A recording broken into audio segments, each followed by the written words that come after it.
नमस्कार, मैं सोनी साहनी आज आपके सामने एक ऐसे टॉपिक को लेकर उपस्थित हुई हूँ जो कि नेट, टेट, सीटेट जैसी सभी प्रतियोगी परीक्षाओं का आधार है तथा लगभग सभी प्रश्न इसी टॉपिक को केंद्र बिंदु में रखकर निर्मित किए जाते हैं। इस महत्वपूर्ण टॉपिक को डिस्कस करने से पहले आप इस चैनल को सब्सक्राइब करें और बेल आइकन को दबाना न भूलें ताकि मेरी हर वीडियो की सूचना आप तत्काल प्राप्त करें और अपनी सफलता को सुनिश्चित करें। आज का टॉपिक है टीचिंग, शिक्षण। शिक्षण एक व्यापक शब्द है जो जीवन पर्यंत हमें किसी न किसी तरीके से प्रभावित करता ही है। हम शिक्षा जाने अनजाने प्राप्त करते ही रहते हैं और शिक्षण प्रक्रिया के दौरान इस चीज़ को महसूस भी करते हैं कि हमने जो है अपने जीवन पर्यंत हमेशा कुछ न कुछ सीखा ही है और शिक्षण प्रक्रिया के तहत हम अपने परिवारजनों, परंपराओं, रीतियों, गुरुजनों से कुछ न कुछ सीखते रहते हैं। यह जीवन पर्यंत चलने वाली प्रक्रिया शिक्षा में सबसे महत्वपूर्ण भूमिका निभाता है। शिक्षण जब हम किसी खास उद्देश्य, खास मकसद से शिक्षा प्राप्त करते हैं तो उसमें एक खास शिक्षा प्रक्रिया सुनिश्चित की जाती है कि हम कैसे किसी विषय को, किसी महत्वपूर्ण कौशल को किस विधि के माध्यम से हम ज़्यादा उचित तरीके से सीख सकते हैं या बालकों को सिखा सकते हैं। यही सुनिश्चित करना ही शिक्षण प्रक्रिया के तहत आता है। जैसा कि हमने अब तक देखा है कि शिक्षा का तात्पर्य पूर्णता की अभिव्यक्ति कराने से है। जब हम बालकों के अंदर छिपी क्षमताओं, उनकी योग्यताओं को अभिव्यक्त कराने की कोशिश करते हैं, उनके अंदर उन कौशलों को विकसित करते हैं कि वह इन योग्यताओं को अभिव्यक्त करना सीखें, तो यह अभिव्यक्ति कब, कैसी और कितनी मात्रा में होनी चाहिए, यह जानने की कला ही शिक्षा है। और शिक्षा कब, कैसी, किस विधि से, कितनी मात्रा में योग्यताओं, क्षमताओं, रुचियों के अनुसार किस तरीके से दी जाए, यह सुनिश्चित करना ही शिक्षण है। शिक्षण को विभिन्न शिक्षा शास्त्रियों, मनोवैज्ञानिकों, दार्शनिकों ने अपने अपने शब्दों में परिभाषित करने की कोशिश की है। कई दार्शनिकों ने शिक्षा को मनुष्य की अंतर्निहित पूर्णता की अभिव्यक्ति माना है। कुछ दार्शनिकों ने, मनोवैज्ञानिकों ने मनुष्य की योग्यताओं का विकास माना है, जन्मजात गुणों का विकास माना है, उनमें सुधार माना है। और शिक्षा शास्त्रियों ने, जैसा कि ह्यूजेस एंड ह्यूजेस महोदय ने शिक्षण को परिभाषित करते हुए कहा है कि शिक्षण का अर्थ है सीखने में सहायता करना। तब तक कुछ नहीं दिया गया जब तक वह ग्रहण नहीं किया गया, तब तक कुछ नहीं पढ़ाया गया जब तक वह सीखा नहीं गया।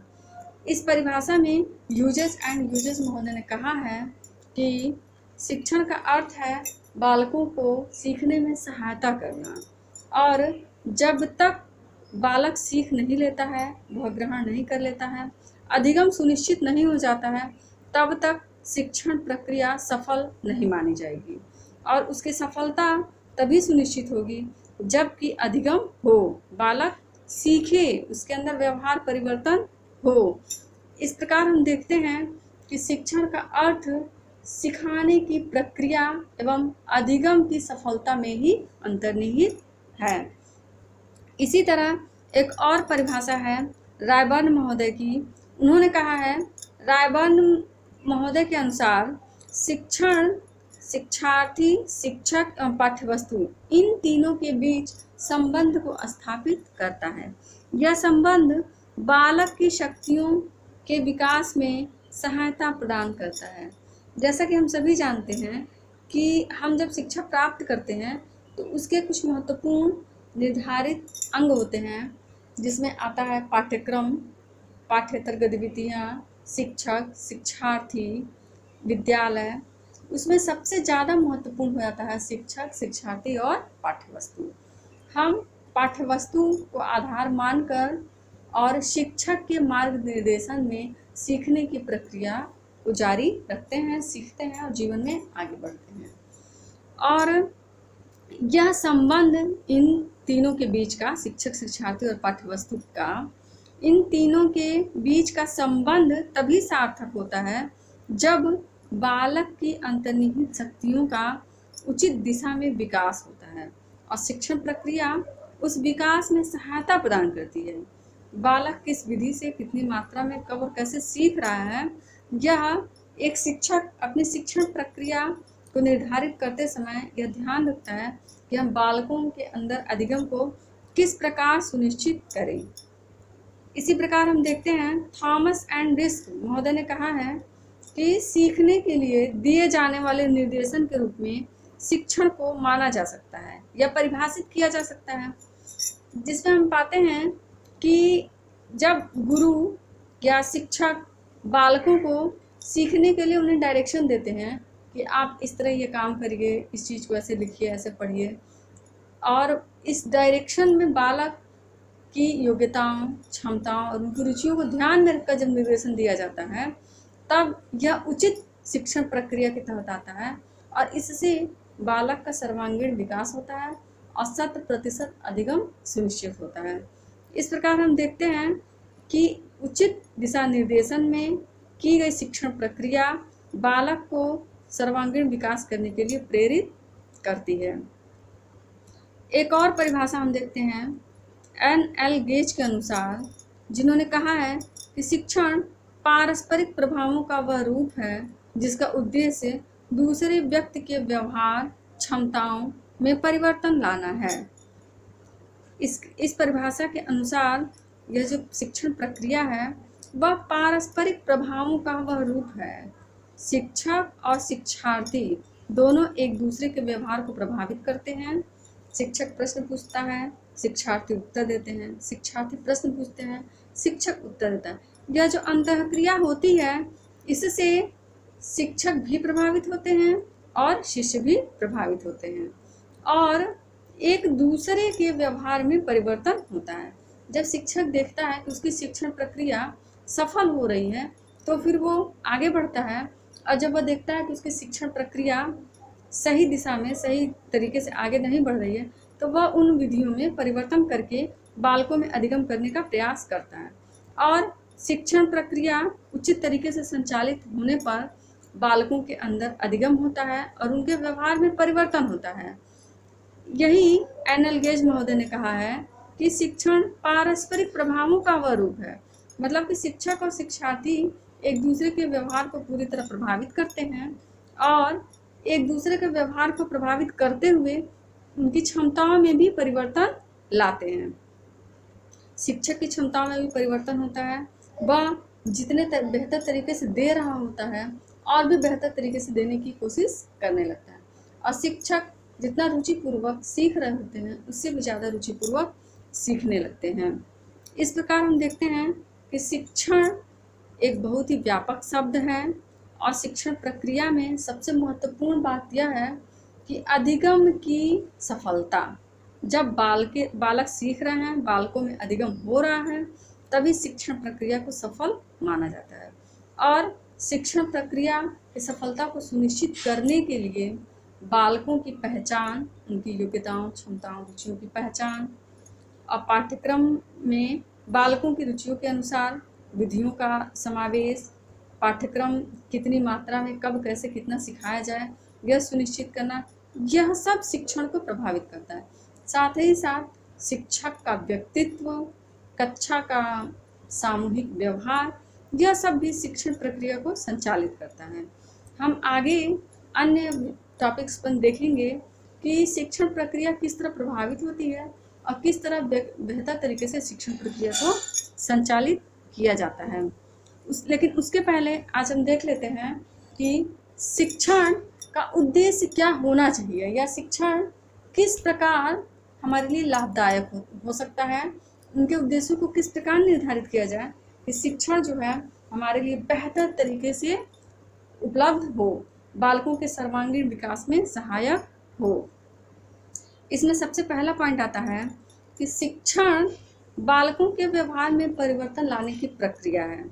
इसका तात्पर्य यह हुआ कि जब हम शिक्षण प्रक्रिया को संचालित करते हैं तो उससे बालकों के व्यवहार में परिवर्तन आना स्वाभाविक है और वांछित है। बालकों के व्यवहार में परिवर्तन आना ही चाहिए।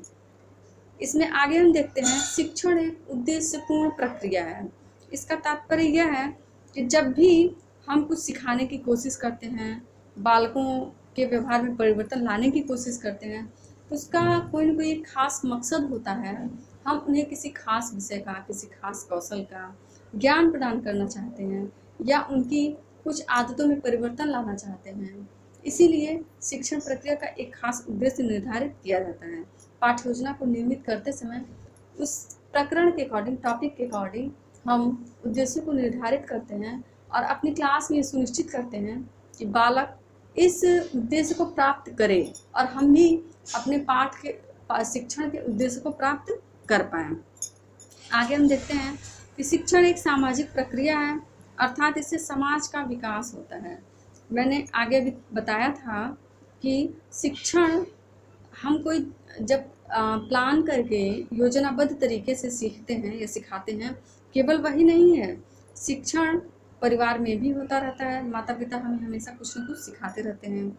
हम परिस्थितियों से, परंपराओं से, रीति रिवाजों से कुछ न कुछ सीखते ही रहते हैं। शिक्षण जाने अनजाने चलता रहता है। हम कुछ सिखाते भी रहते हैं और सीखते भी रहते हैं।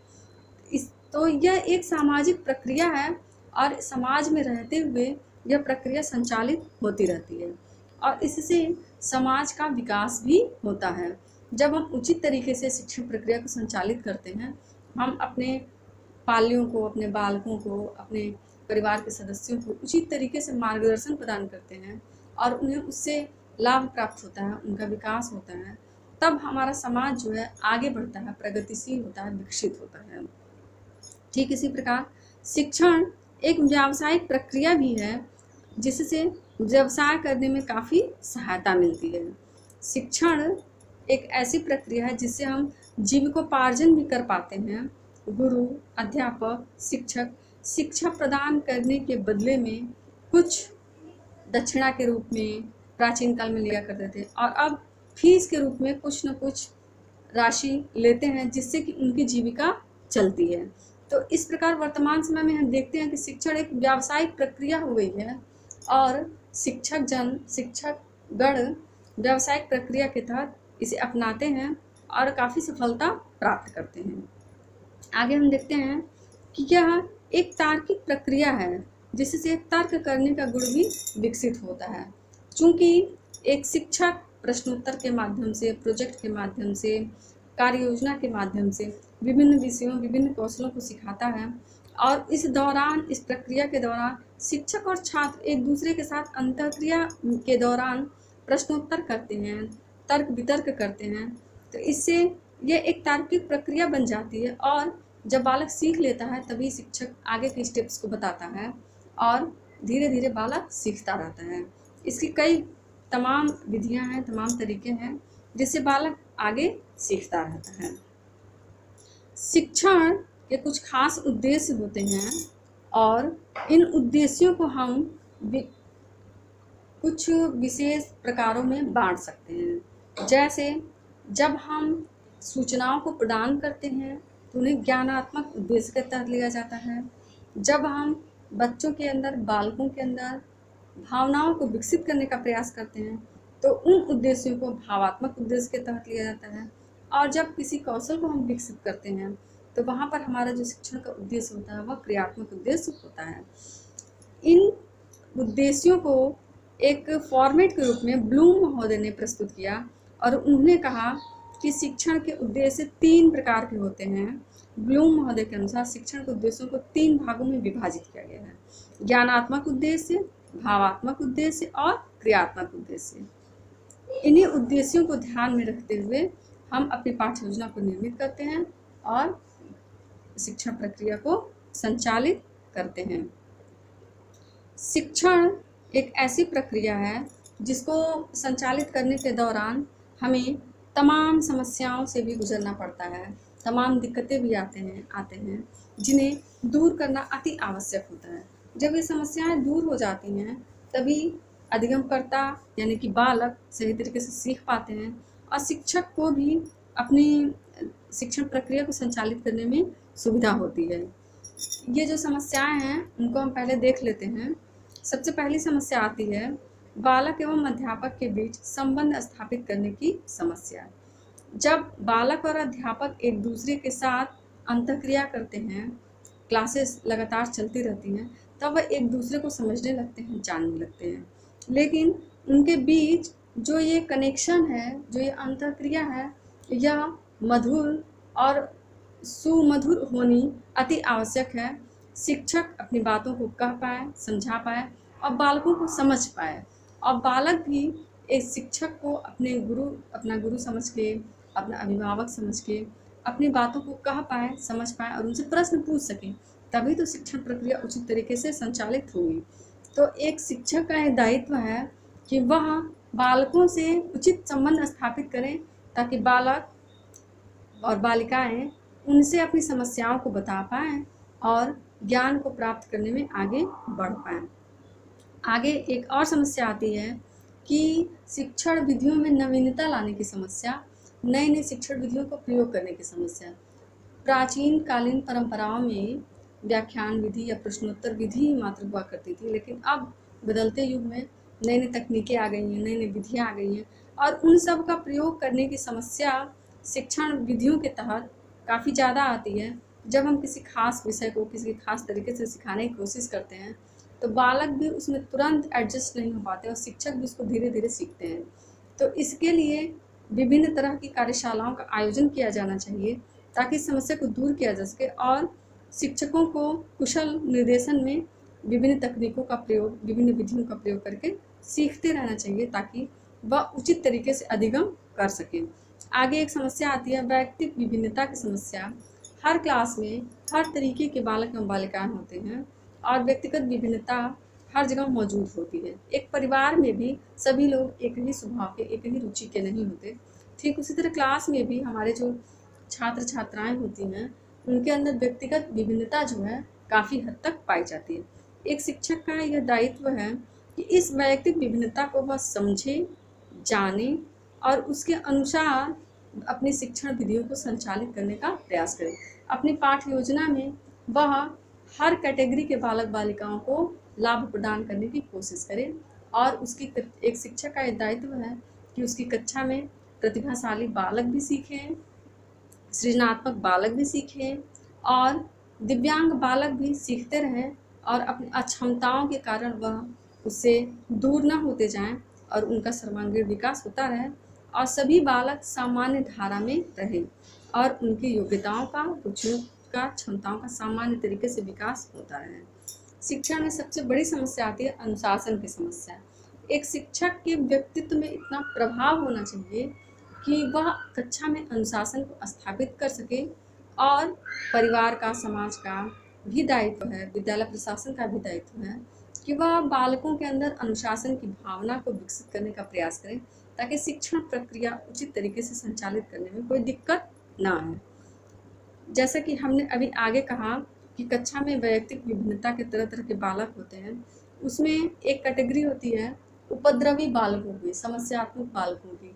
यह बालक शिक्षण प्रक्रिया को संचालित करने में ज़्यादा दिक्कत प्रदान करते हैं। इसीलिए कहा जाता है कि सबसे पहले एक शिक्षक की सफलता उसी में है कि वह इन समस्यात्मक बालिकाओं, उपद्रवी बालक बालिकाओं को अपने से जोड़ कर रखे और उन्हें उनकी रुचि, योग्यता और क्षमता के अनुसार कोई खास उत्तरदायित्व उन्हें प्रदान करे, ताकि वह उन उत्तरदायित्वों को निभाएं भी, और उनकी जो सीखने की प्रक्रिया है वह भी संचालित होती रहे, और वह भी जीवन के सामान्य धारा में आ सके। यदि हम उन्हें क्लास से बाहर कर देंगे, उन्हें सजा देंगे, तो फिर उनका सीखना जो है प्रभावित हो जाएगा और वो सीख नहीं पाएंगे। इसीलिए एक शिक्षक का दायित्व है कि इस समस्या पर ज़्यादा ध्यान दें और इन बालकों को उचित तरीके से शिक्षा प्रदान करें। एक अगली समस्या आती है शिक्षण के माध्यम की समस्या। जब हम भारत के शिक्षा के विकास में देखते हैं, तो उसमें देखते हैं कि प्राचीन काल में शिक्षा का माध्यम दूसरा हुआ करता था, दूसरी भाषा हुआ करती थी। मध्य युग में फिर दूसरी भाषा हुई, दूसरा माध्यम हुआ। फिर आधुनिक काल में कई माध्यम हो गए, कई भाषाएं हो गई। आज भी वर्तमान समय में हिंदी मीडियम, इंग्लिश मीडियम ये सब चलता रहता है। तो इन सब की दिक्कतों को दूर करने के लिए तमाम कमिश्नरों ने त्रिभाषा सूत्र की बात की थी। हमें इन त्रिभाषा सूत्र को फॉलो करना चाहिए और शिक्षा का माध्यम कम से कम 2-3 भाषाओं में तो रखना चाहिए, जिससे बालक अपने देश में, अपने समाज में या कहीं भी पूरे विश्व में उचित तरीके से जीवन यापन कर पाए, अपनी क्षमताओं का प्रदर्शन कर पाए और प्रयोग कर पाए। शिक्षण की एक अन्य समस्या आती है मूल्यांकन की समस्या। शिक्षण प्रक्रिया के दौरान हम सतत मूल्यांकन करते रहते हैं और उसमें देखते रहते हैं कि बालक बालिकाओं का किस तरीके से विकास हो रहा है। इस मूल्यांकन में समस्या आती है, हम विभिन्न बालकों की विभिन्न तरीके से मूल्यांकन करते हैं और लिखित परीक्षाएं, मौखिक परीक्षाएं और कार्यशालाओं का आयोजन करके बालकों के सर्वांगीण विकास का प्रयास करते हैं। इस प्रकार हम देखते हैं कि शिक्षण में जो कुछ समस्याएं होती हैं, जिनको दूर करके हम अपनी शिक्षण प्रक्रिया को प्रभावशाली बना सकते हैं और बालकों को सीखने में उचित तरीके से विकास कर सकते हैं, ताकि बालक के अंदर जो क्षमताएं हैं, जो योग्यताएं हैं या उनके अंदर जो वैयक्तिक विभिन्नताएं हैं, वह सब लेकर वह अपनी सामान्य जीवन धारा में जीवन जी सके। इस प्रकार हम देखते हैं कि उत्तम शिक्षण में कुछ खास विशेषताएं होनी चाहिए या होनी अति आवश्यक है, जिससे शिक्षक जो है उचित शिक्षण प्रक्रिया को संचालित कर सकते हैं। आइए अब देखते हैं कि उत्तम शिक्षण की कौन कौन सी विशेषताएं होनी चाहिए। इसमें सबसे पहली विशेषता है कि शिक्षण सुनियोजित होना चाहिए। शिक्षण प्रक्रिया को संचालित करने की सबसे पहली आवश्यकता यह है कि हम बालकों को क्या सिखाना चाहते हैं, किस विधि से सिखाना चाहते हैं, कब उनका मूल्यांकन करना चाहते हैं, कब उन्हें कोई कार्य करने का अवसर देना चाहते हैं, यह सब पहले से सुनिश्चित कर लें और अपनी पाठ्य योजना का निर्माण कर लें, ताकि बालकों को अधिगम करने में कोई दिक्कत ना हो और शिक्षकों को शिक्षण प्रक्रिया को संचालित करने में कोई दिक्कत न हो और उनका जो शिक्षण प्रक्रिया है वह उत्तम तरीके से संचालित हो सके। अगला इसमें एक अन्य टॉपिक आता है, शिक्षण सुझावात्मक होना चाहिए। शिक्षण इस तरीके से हम संचालित करें, उसमें हम सुझावों को भी प्राप्त करें। अपनी कक्षा में अपने टॉपिक्स को एक्सप्लेन करते समय ही बालकों से प्रश्नोत्तर के माध्यम से हम उनसे ये जानने की कोशिश करें कि उनको अधिगम करने में कोई दिक्कत हो रही है तो उसको दूर करने की कोशिश करें, और नहीं हो रही है तो क्या और बेहतर करें, उन्हें और अच्छे तरीके से सीखने में आनंद आए। मतलब कि कक्षा में हम सुझावों को प्राप्त कर लें बालकों से और हम बालकों को भी सुझाव देते रहें कि वो कैसे बेहतर तरीके से सीखते रहें। ठीक इसी तरह हम शिक्षण प्रक्रिया में तमाम तरीके से और भी सुझाव प्राप्त करके हम अपनी शिक्षण प्रक्रिया को ज़्यादा बेहतर कर सकते हैं। शिक्षण दया एवं सहानुभूतिपूर्ण होना अति आवश्यक है। एक शिक्षक जब शिक्षण करते समय अपने अंदर सहानुभूतिपूर्ण व्यवहार नहीं रखेगा, दया की भावना नहीं रखेगा, तो शिक्षण प्रक्रिया बेहतर तरीके से संचालित नहीं हो पाएगी और सभी बालक उससे जुड़ भी नहीं पाएंगे, जिससे शिक्षण प्रक्रिया को संचालित करना अत्यंत ही कठिन हो जाएगा। इसके साथ ही साथ हम देखते हैं कि एक उत्तम शिक्षण को प्रेरणादायक होना अति आवश्यक है। अच्छा शिक्षण तभी कहा जा सकता है जब उसके अंदर मोटिवेशनल स्पीकिंग हो, मोटिवेशनल लाइन्स हो और बालक किसी भी टॉपिक को सीखते समय उसे सामान्य जीवन से जोड़ सके, वह यह समझ पाए कि हम इस चीज़ को क्यों सीखें, इस विषय को क्यों सीखें, उससे क्या लाभ प्रदान होगा। और इसके लिए शिक्षक उन्हें कक्षा के शुरुआती 4-5 मिनट में ही उन्हें प्रेरणा प्रदान करें और बीच बीच में भी उन्हें मोटिवेट करते रहें, ताकि बालक जो है सीख सकें। और शिक्षकों को भी समय समय पर विभिन्न माध्यम से प्रेरणा मिलती रहनी चाहिए, ताकि उन्हें भी उचित शिक्षण विधियों को संचालित करने में कोई कठिनाई न हो। इसके साथ ही साथ हम देखते हैं कि उत्तम शिक्षण में व्यक्तिगत विभिन्नताओं को भी ध्यान में रखा जाना अति आवश्यक है। व्यक्तिगत विभिन्नताएं हर कक्षा में पाई जाती हैं और अगर इसको हम ध्यान में नहीं रखेंगे तो सभी बच्चे सीख भी नहीं पाएंगे और कक्षा में कई अन्य समस्याएं भी विकसित हो जाएंगी, जिन्हें दूर कर पाना कठिन हो जाएगा। इसीलिए एक शिक्षक का ये दायित्व है कि वह कक्षा की व्यक्तिगत विभिन्नताओं को ध्यान में रखे और उसको ध्यान में रखते हुए शिक्षण प्रक्रिया को संचालित करे। शिक्षण हमेशा ही प्रजातांत्रिक होना चाहिए।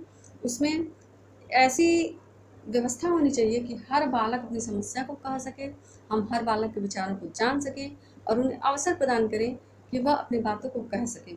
हम हर बालक को बोलने का, बात करने का अवसर प्रदान करें, ताकि कोई भी बालक हमसे कोई किसी भी तरह की दूरी का अनुभव ना करे और उसे यह लगे कि हमारे जो शिक्षक हैं वह हमें सिखाने के लिए उत्प्रेरित हैं और हमें यह चीज़ सीखना अति आवश्यक है। शिक्षण हमेशा प्रगतिशील होना चाहिए। जब हम नई नई तकनीकों का, नई नई विधियों का, नई नई रुचियों के अनुसार सिखाने की कोशिश करेंगे, तब बालक उसमें आनंद लेंगे और उनको मज़ा आएगा और ये सीखेंगे कि हमें जो सिखाया जा रहा है, हमारे शिक्षक जिन विषयों को सिखा रहे हैं, जिन विधियों से, जिन कौशलों से हमें अवगत करा रहे हैं, वह हमारे भविष्य को सुखमय बनाने के लिए अति आवश्यक है। और तब वह आनंद का अनुभव करते हुए, उसकी आवश्यकता का अनुभव करते हुए सीखने में रुचि लेंगे। इस प्रकार हम देखते हैं कि शिक्षण जीवन पर्यंत चलने वाली प्रक्रिया है और जब हम किसी खास विषय, किसी खास टॉपिक को सिखाने के लिए शिक्षण प्रक्रिया को संचालित करते हैं, तो उसमें कुछ खास तरह के उद्देश्य निर्धारित करने होते हैं, कुछ समस्याएं होती हैं जिन्हें दूर करना अति आवश्यक होता है और उत्तम शिक्षण प्रक्रिया को संचालित करने के लिए कुछ तथ्यों का होना अति आवश्यक है, जिन पर ध्यान देना एक शिक्षक का परम उत्तरदायित्व है। आज के लिए इतना ही। आगे हम किसी अन्य महत्वपूर्ण टॉपिक के साथ मिलते हैं, परंतु आप सबसे एक विनम्र निवेदन है कि आप अपने प्रतियोगी परीक्षाओं को पास करने के लिए या नए नए ज्ञान को प्राप्त करने के लिए हमसे जुड़ें और चैनल को सब्सक्राइब करें, लाइक करें एंड शेयर करें। धन्यवाद। नमस्कार।